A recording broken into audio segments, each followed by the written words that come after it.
জান্নাতেরি রমণী আমার নবীর নন্দিনী, জান্নাতেরি রমণী আমার নবীর নন্দিনী, জান্নাতেরি রমণী আমার নবীর নন্দিনী। কেমন ছিলেন তিনি, কেমন ছিলেন তিনি, শুনুন তার কাহিনী। জান্নাতেরি রমণী আমার নবীর নন্দিনী, জান্নাতেরি রমণী আমার নবীর নন্দিনী। জীর্ণ কাপড়, জীর্ণ কাপড় থাকতো তার পরনে, জীর্ণ কাপড় থাকতো তার পরনে। তবুও মা ফাতেমা, তবুও মা ফাতেমা চলতো না পর্দা বিনে। জোর হবে না সুবহানাল্লাহ, আর মন খুলে হবে সুবহানাল্লাহ।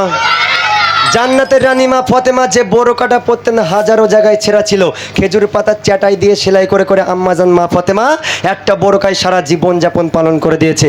আর আমাদের ঘরের ফাতেমাগুলোর বাপ যদি একটু শাড়ির আঁচল ছিঁড়ে যায়, ভাইদের দুপুরবেলা মাথায় বাস পড়ে, বোঝেন না? ভাবিদের যদি শাড়ির আঁচল ছিঁড়ে যায়, ভাইদের দুপুরের মাথায় বাস পড়ে।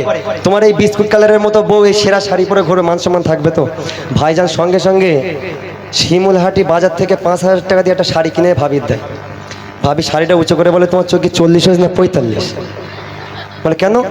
বলে অমুক বাড়ি সকিনা পরিষ্কার ঝিকমিক ঝিকমিক করতে, তোমার বুড়ো চোখ কবে যাবে? হ্যাঁ, তাহলে স্বামীর দেওয়া জিনিস যদি ভাবিদের পছন্দ না হয়, জান্নাতে যায় বলে মনে হয়?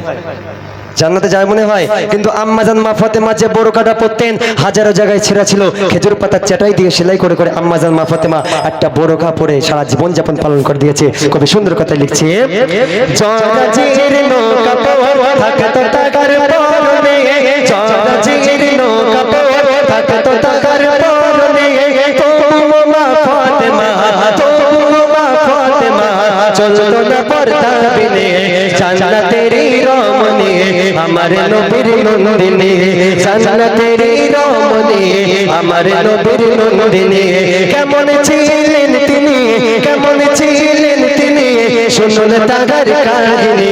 জান্নাতেরি রমণী আমার নবীর নন্দিনী, জান্নাতেরি রমণী আমার নবীর নন্দিনী।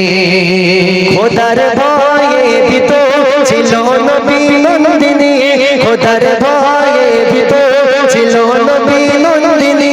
স্বামী ও সন্তান ছাড়া, স্বামী ও সন্তান ছাড়া কেউ তো তাকে দেখেনি। জোরে হবে না সুবহানাল্লাহ। আম্মাজান মা ফাতেমা লম্বা ছিল না বেটে ছিল, ফর্সা ছিল না কালো ছিল, দুনিয়ার কোনো বেগুনা পর পুরুষ তাকে দেখেনি। আর আমাদের ঘরের ফাতেমাগুলো সব দেখানো প্রতিযোগিতা করে নাকি? দেখানো প্রতিযোগিতা করে, পিঠ খালি পেট খালি, কপালের মাথায় এক নোক্তা। আর আমরা আবার একটু লম্বা জামা পরলি বলে ওই দেখ কিরম জামা পড়েছে, বলে না? আমরা একটু লম্বা জামা পরলি বলে ওই দেখ কিরম জামা পড়েছে, তাই তো? আবার অনেক নতুন ভাই আমার ভাইয়েরা আছে, যখন নতুন বিয়ে করে আসে, নতুন বউ বাড়ি আসলে কি করে? বলে বউটা কেমন হয়েছে দেখে যা, দুটো করে মিষ্টি খেয়ে যা, নাকি? তাহলে এটা কি পদ্মা? এটা কি পদ্মা হচ্ছে? কিন্তু আম্মাজান মা ফাতেমা কেমন ছিল, দুনিয়ার বেগুনা কোনো পরপুরুষ তাকে দেখেনি। কবি সুন্দর কথা লিখছে, খোদার ভয়ে ভীত ছিল নবী নন্দিনী, খোদার ভয়ে ভীত ছিল নবী নন্দিনী। স্বামী ও সন্তান ছাড়া, স্বামী ও সন্তান ছাড়া কেউ তো তাকে দেখেনি। জান্নাতেরি রমণী আমার নবীর নন্দিনী, জান্নাতেরি রমণী আমার নবী নন্দিনী, জান্নাতেরি রমণী আমার নবীর নন্দিনী, জান্নাতেরি রমণী আমার নবীর নন্দিনী। মৃত্যুকালে ফাতেমা ডেকে বলে স্বামীকে, মৃত্যুকালে ফাতেমা ডেকে বলে স্বামীকে, কাউকে না জানিয়ে দাফন, কাউকে না জানিয়ে দাফন করবে রাতের আধারে। জান্নাতেরি রমণী আমার নবীর নন্দিনী, জান্নাতেরি রমণী আমার নবীর নন্দিনী। কেমন ছিলেন তিনি, কেমন ছিলেন তিনি, শুনুন তার কাহিনী। জান্নাতেরি রমণী আমার নবীর নন্দিনী, জান্নাতেরি রমণী আমার নবীর নন্দিনী। তাহলে জান্নাতে যেতে গেলে মায়েদের কি করতে হবে? স্বামীকে খেদমত করতে হবে, স্বামীকে ভালোবাসতে হবে। শুধু সারা দিন স্বামীদের মাথা চিবুলে হবে না। পরস্পর 3 দিন যদি পোশাকের রান্না হয় নাকি, ভাবিরা ভীষণ খেপে যায়, বলে ঘরে ঢোকো, আগে তোমার মাথা চিবো, তারপর চুলে হাড়ি বসাবো। এখানকার ভাবিরা ভালো, এখানকার ভাবিদের কিছু বলছি না।